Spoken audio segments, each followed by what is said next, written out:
राम श्री राम राम राम राम राम राम राम राम राम राम राम। जय गुरुदेव, जय श्री राम। दोस्तों कैसे हैं आप सब। स्वागत करता हूं आप सबका एक नए अंक में, एक नए एपिसोड में अपने यूट्यूब चैनल स्टोरीज ऑफ बाबा नीम करौली, जहां मैं आप लोगों के साथ शेयर करता हूं बाबा नीम करौली महाराज की जीवनी, उनके कुछ किस्से और कुछ अद्भुत चमत्कार। दोस्तों कहते हैं कि महाराज जी सच्चे साधु और जो सन्यासी व्यक्ति होते थे उनकी सदैव आदर किया करते थे, उनकी सहायता किया करते थे। कभी भी महाराज जी किसी भी भक्त को कोई आदेश दिया करते थे तो वो उसके भविष्य से रिलेटेड होता था, और भक्त उस समय भले ही नहीं समझ पाए लेकिन बाद में जाकर उसे एहसास होता था कि महाराज जी ने ऐसा क्यों कहा। तो आज का किस्सा, आज का एपिसोड जुड़ा हुआ दोस्तों ऐसे ही इंसिडेंट के साथ में। एक बार स्वामी श्री निर्मलानंद जी महाराज जी की आश्रम में आए हुए थे और वो एक यात्रा के लिए निकले हुए थे, और यात्रा के लिए ऋषिकेश यात्रा करते करते जो है वो कैचीधाम आश्रम पहुंचे, और कैचीधाम आश्रम पहुंचकर जो है बाबा नीम करौली महाराज के दर्शन किए। महाराज जी के पास में आकर बैठे। निर्मलानंद जी को देखकर जो है महाराज जी तुरंत बोले, तू ऋषिकेश से आ रहा है? तो इधर जो है निर्मलानंद जी महाराज ने कहा कि जी हाँ महाराज, मैं ऋषिकेश गया था और वहीं से जो है कैचीधाम आ रहा हूँ। और उसके बाद में जो है महाराज जी ने उससे पूछा कि तू गुरु को क्या समझता है। इसके बाद में जो है निर्मलानंद जी ने जो है शीश झुकाते हुए कहा कि गुरु ब्रह्मा गुरु विष्णु गुरुर्देवो महेश्वरा, गुरु साक्षात पर ब्रह्म तस्मै श्री गुरुवे नमः। इस तरीके से दोस्तों स्वतः ही निर्मलानंद जी के मुख से जो है ये श्लोक जो है वो निकल गया, और इस श्लोक को सुनकर जो है महाराज जी बोले, इस श्लोक के केवल कहने से कोई प्रयोजन नहीं है, तू अभी सीधा वापस चला जा। और इस पर महाराज जी का ऐसा जवाब सुनकर जो है निर्मलानंद महाराज जी जो है चौंक गए, और वो आश्चर्य में पड़ गए कि महाराज जी ने ऐसा क्यों कहा और उन्हें वापस जाने के लिए अचानक से ऐसा क्यों कह रहे हैं। लेकिन गुरु का आदेश माना था तो इस वजह से जो है वो टाल भी नहीं पाए। लेकिन इतना वो समझ गए थे कि महाराज जी का जो उद्देश्य था वो उनके गुरु शिवानंद के प्रति केंद्रित था और वो उनसे ही रिलेटेड था। लेकिन उस समय जो है निर्मलानंद जी जो है समझ नहीं पाए कि महाराज जी किस बारे में कह रहे हैं। उस समय जो है कैचीधाम के अंदर हनुमान मंदिर का निर्माण हो रहा था, और हनुमान निर्माण के समय जो है भंडारा भी लगा हुआ था, और जो भी आने जाने वाले भक्त थे उनको महाराज जी अपने भक्तों से कहकर जो है प्रसाद वगैरह खिलाया करते थे। तो महाराज जी ने जो है आदेश दिया, और महाराज जी के आदेशानुसार निर्मलानंद जी के लिए भी जो है एक थाली में एक भक्त पूरी और सब्जी लेकर आया और उन्हें प्रसाद खाने के लिए कहा। और इधर जो है निर्मलानंद जी ने प्रसाद खाया और शेष जो है वो अपने भिक्षा पात्र में रख लिया। इसके बाद जब जैसे ही निर्मलानंद जी थाली देने वापस गए तो उन्हें बाबा जी के दर्शन हुए। वो बाबा जी से कहने लगे, महाराज जी ने जैसे ही निर्मलानंद को देखा और उन्होंने तुरंत कहा कि तूने रास्ते का भोजन रख लिया। इस प्रश्न का उत्तर जो है निर्मलानंद जी समझ नहीं पाए। ये प्रश्न महाराज जी ने उनसे क्यों किया, हालांकि निर्मलानंद जी उस समय समझ नहीं पाए। और हालांकि जो है महाराज जी ने उन्हें भोजन करते हुए नहीं देखा था, लेकिन वो कैसे जान गए कि उन्होंने भोजन कर लिया है। लेकिन महाराज जी का आदेश था तो इस वजह से जो है उन्होंने ना में अपना सर हिला दिया।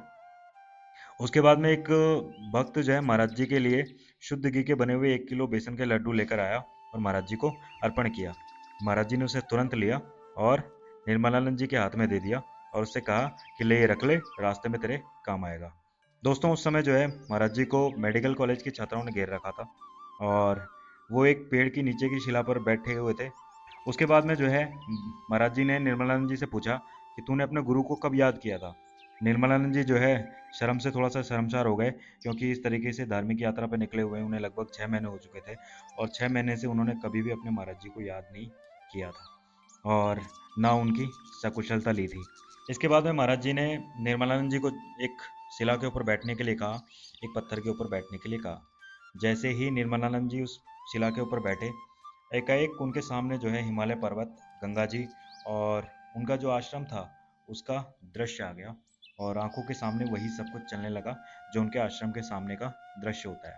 उन्हें ऐसा लगा कि अचानक से जैसे कि उनके गुरुदेव शिवानंद जी जो है अपने 2 और अन्य भक्तों के कंधे पर हाथ रखकर उनकी तरफ आते हुए दिखाई दे रहे हैं, और धीरे धीरे जो है वो उनकी तरफ बढ़ रहे हैं।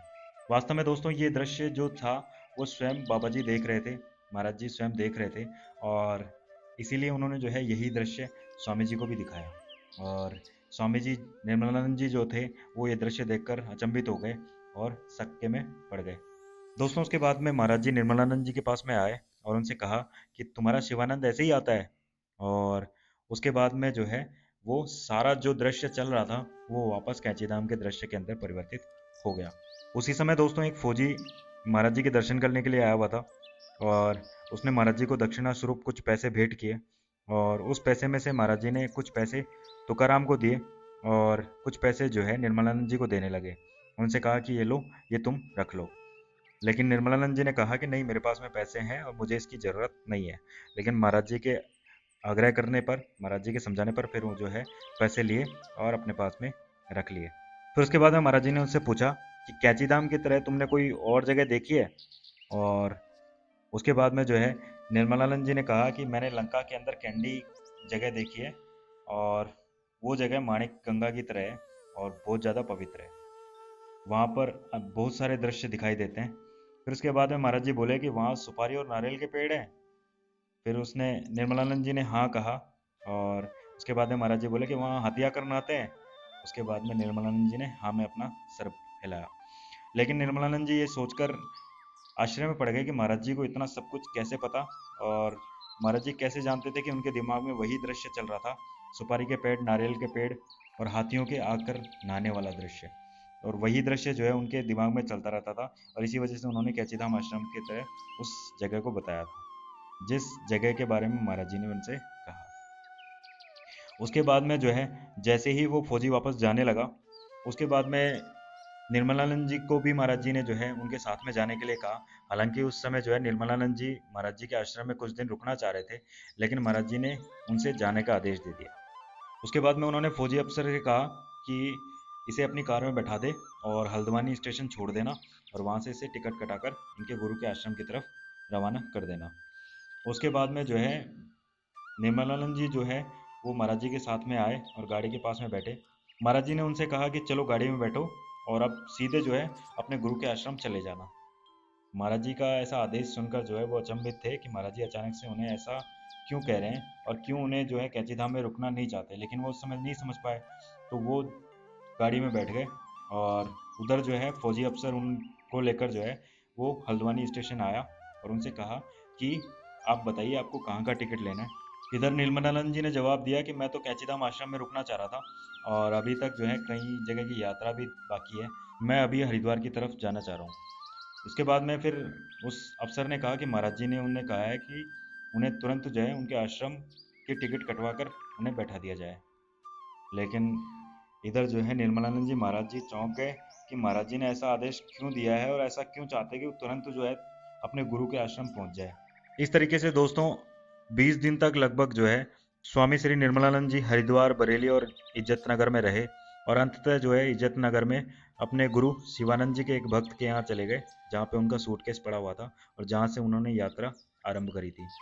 जैसे ही वो वहाँ पहुँचे तो उनसे पता चला कि महाराज जी की दशा ठीक नहीं थी और फिर उन्हें जो पत्र मिला उसके बाद में उस पत्र को पढ़कर जो है वो रोने लग गए। उस पत्र को पढ़कर रोने लगे और उसके बाद में उन्हें सब समझ आ गया क्यों क्यों महाराज जी उन्हें जो है धक्का देकर और ज़बरदस्ती कर कर जो है उन्हें गुरु जी के पास में पहुंचाना चाह रहे थे। वास्तव में उस पत्र के अंदर जो है उनके आगमन के लिए लिखा हुआ था और उसमें लिखा हुआ था कि निर्मलानंद जी तुरंत आप आश्रम पहुंचिए क्योंकि आपके गुरु जी श्री शिवानंद जी की तबीयत खराब है, उन्हें पैरालिसिस अटैक आया है और वो कभी भी जा सकते हैं। और इसीलिए जो है ये सब बात जो है महाराज जी जानते थे और महाराज जी चाहते थे कि वो अपने गुरु के जीवंत रहते हुए और अपने गुरु के बोलते चलते जो है उनके पास में पहुंच जाए और उनकी सेवा कर सकें। लेकिन अपनी बैल बुद्धि और अपनी मूर्खता के चक्कर में उन्होंने जो है कई सारे दिन ऐसे ही व्यतीत कर दिए और अंततः जो है जैसे ही 21 दिन के बाद में अपने गुरुजी के आश्रम में पहुंचे तब तक गुरुजी जो है समाधिस्थ हो चुके थे, समाधि ले चुके थे। इसकी ग्लानि जो है निर्मलानंद जी को जीवन पर्यंत रही और वो जीवन पर्यंत पछताते रहे कि अगर वो उस दिन महाराज जी का आदेश मान लेते तो शायद अपने गुरु जी से जो है जीवंत रहते हुए मिल लेते। तो इस तरीके से दोस्तों महाराज जी हमेशा हर व्यक्ति का भविष्य जानते थे और किस भक्त के साथ में क्या होने वाला है महाराज जी खूब जाना करते थे। तो आज के अंक में, आज के एपिसोड में इतना ही दोस्तों, मिलते हैं अगले अंक में अगले एपिसोड में। अगर आज का एपिसोड आप लोगों को अच्छा लगा हो तो लाइक कीजिएगा, शेयर कीजिएगा, चैनल जरूर सब्सक्राइब कर लीजिएगा। मिलते हैं अगले अंक में, तब तक के लिए धन्यवाद। कमेंट बॉक्स में जय श्री राम, जय बाबा नीम करौली महाराज लिखना मत भूलिएगा। जय श्री राम, जय बाबा नीम करौली महाराज, जय गुरुदेव, जय हिंद, जय भारत।